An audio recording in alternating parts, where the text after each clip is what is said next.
현장. 이웃 종교는 지금. 한 주간 종교계의 뜻깊은 현장들을 만나보는 시간이죠. 오늘 만나볼 현장은 오랜만에 유교 현장인데요. 유교를 대표하는 기관 성균관에서 현대화 제사 권고안을 발표했습니다.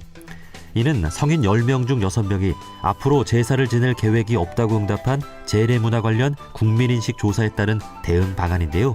자세한 이야기 성균관 박광영 의례부장님과 말씀 나눠보겠습니다. 의례부장님 안녕하세요. 예, 안녕하십니까. 예, 반갑습니다. 자, 먼저 성균관을 대표해서 청취자분들께 인사부터 한 말씀 해주실까요? 네, 유교종단 성균관에서 근무하고 있는 박광영 의례부장이라 합니다. 예.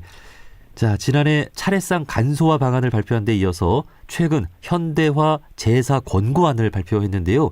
우선 이번 발표 배경에 대해 소개를 해주실까요?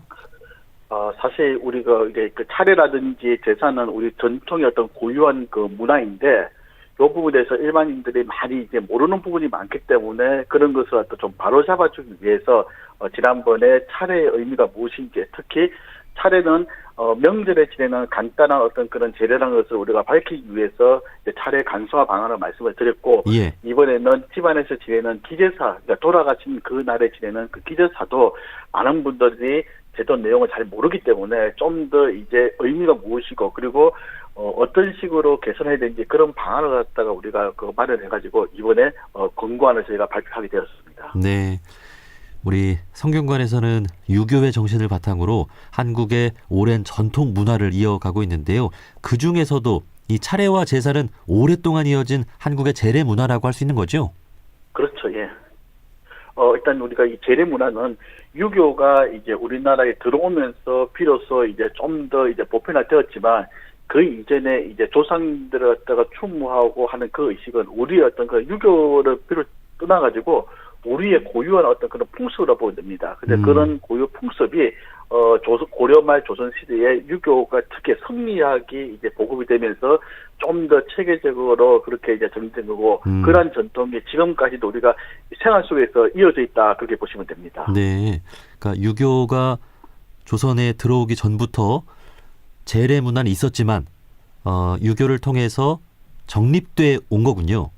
그렇죠. 예. 예. 자, 지난 9월에 성균관 의례정립위원회가 리서치부의 의뢰에 전국 만 20세 성인 남녀 1,500명을 대상으로 실시한 조사에 따르면 성인 10명 중 6명은 제사를 지낼 계획이 없다고 응답을 했다고 합니다. 설문 결과 좀 어떻게 나왔는지 소개를 좀 해주시겠습니까? 사실은 참 설문 결과를 보면서 저희들 상당히 좀 그 예상을 했지만 이 정도일 거라 몰랐다고 생각이 했었습니다. 근데 그 조사한 바로 보면 이제 제사에 대해서 이제 필요성이 이야기했는데, 이렇게 많은 사람들, 특히 절대적으로 60% 넘게끔 그 제사를 지내지 않겠다라고 한 그 이면을 보면, 그만큼 우리 아직도 보면 전통 문화에 대한 어떤 그런 의미를 갖다가 모르기 때문에 그렇지 않을까 생각이 들어가지고, 그래서 유교 종단 입장에서는 그 전통 특히 제례는 어떻게 보면 단순히 옛날의 어떤 그런 방식이 아니라 지금 그 살아있는 그 부모를 갖다가 섬기는 그 마음을 효라했을 때 효를 갖다가 좀 더 이제 그 계속 이제 이어지는 어떤 그런 모습인데, 이런 그 아름다운 전통 문화를 갖다가 좀 더 우리가 그 제대로 그 홍보하고 알리는 어떤 그런 기회가 적지 않았나라서 이제 우리가 발전을 하게 됩니다. 그래서 설문조사는 나왔지만 그래도 우리가 이 전통 문화를 지키는 이 모습에서는 유교에서는 계속 저희가 노력을 하려고 하고 있습니다. 네. 아마 성균관 내부에서도 많은 고민과 논의를 한 끝에 이런 발표를 했을 것 같은데요. 그 성균 관장님도 그렇고 많은 분들이 논의를 하셨죠? 그렇죠. 수차례 전문학자들도 모이고 또 관계되는 어떤 부서 사람들 모여가지고 다 이렇게 의견을 갖다 검토했는데, 우리 유교권에서는 당연히 이 전통 문화를 지키는 것은 알지만 유교 문화뿐만 아니라 일반인들도 좀 더 우리가 이분들이 어떻게 이해하고 이분들이 어떻게 우리가 이제 그 개조할 것이냐, 이런 부분에 대해서 좀 더 우리가 고민을 했다고 보시면 됩니다. 자, 그러면 이번에 현대화 제사상 권고안 발표를 했는데 그 내용에 대해서 소개를 해주실까요?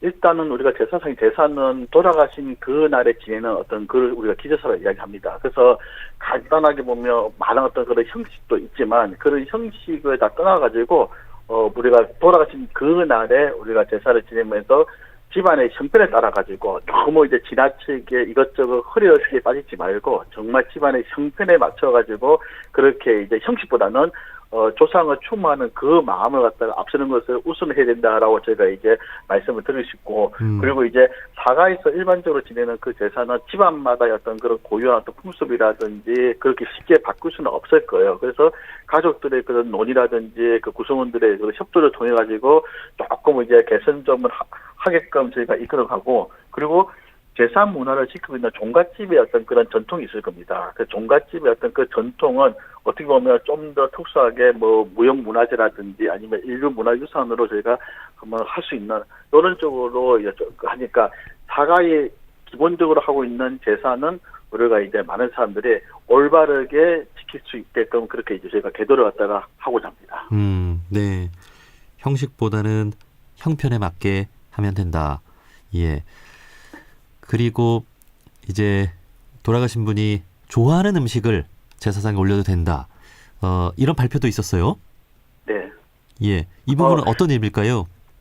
보통 보면 사람들이 이제 그 제사상에 올리는 그 음식 가지고 왈가불 많이 하는데, 사실은 이제 지금은 우리가 전통 시대의 어떤 그 농경 사회의 어떤 그런 모습하고 지금 현대 사회는 분명히 다릅니다. 그래서 현대 사회 모습을 가지고서 전통 사회에 무조건 접목시키는 것은 옳지 못하기 때문에, 그래서 전 시대에 맞춰 가지고 현대 우리가 필요한 어떤 그런 그 제사상으로 하는 것이 저희들의 맞다고 생각이 들고, 그러기 위해서는 이제 올리는 음식도 우리가 조금씩 이제 고민을 해야 되는데, 그래서 이제 어찌 보면 그 생전에 뭐 고인이 좋아했던 거라든지 아니면 자손들이 올리고 싶은 어떤 그런 마음을 담아가지고 그렇게 하는 것이 좋지, 너무 이제 음식의 어떤 그런 종류라든지 거기에 이제 국한하는 것은 옳지 못하다 생각이 듭니다. 네.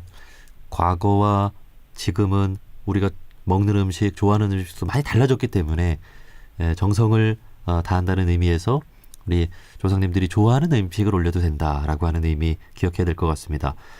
자, 이렇게 차례나 제사뿐 아니라 우리가 이어가야 할 전통 문화도 있을 것 같은데 어떤 게 있을까요?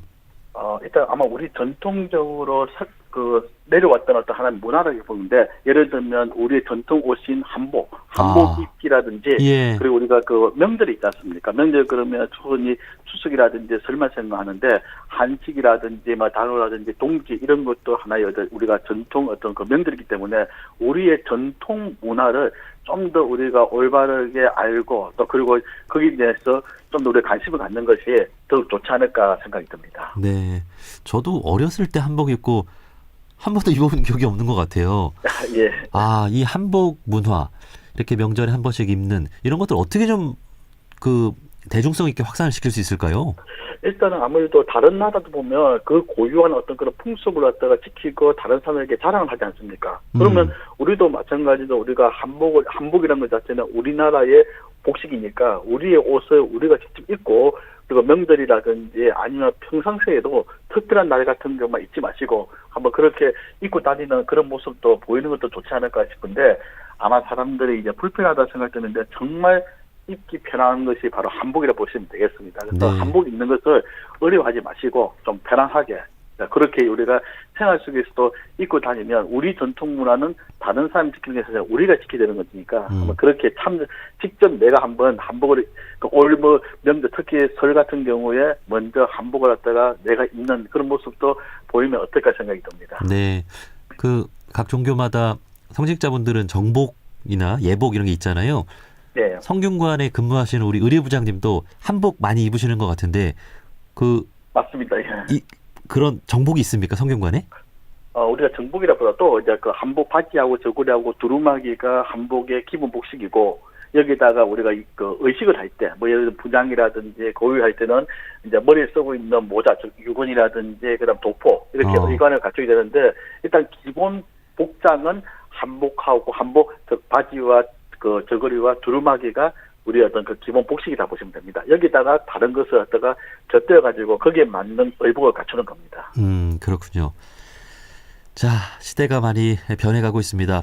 지난해 우리나라의 출산율이 0.78명으로 앞으로 노인 인구가 더 많아지고 젊은 사람들은 점점 줄게 되는데, 노인 공경 문화, 효 문화 이런 것들을 확산시켜야 하고 우리 젊은 층들의 어떤 재래 문화도 이어가야 하는 그런 과제가 있습니다.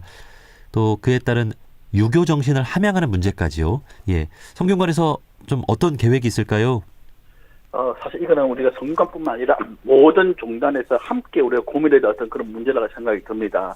그 중에서 이제 유교적인 입장에서는 노인을 공경하는 그 미풍양속을 우리는 양로연이라 그래가지고 바로 이제 어른들을 오래 사셨던 어른들을 갖다가 이제 그 격려하고 다음에 이제 그 축원하고 그리고 그분들의 어떤 건강을 기원하는 그런 그 의식을 하고 있는데 이런 어떤 뭐 기론이라든지 양료원 이런 그 기본적인 의식을 통해 가지고 어른들을 공경하는 그런 문화가 정착된다면 좀 더 이제 우리 삶도 보면 좋아지지 않을까 생각이 듭니다. 네.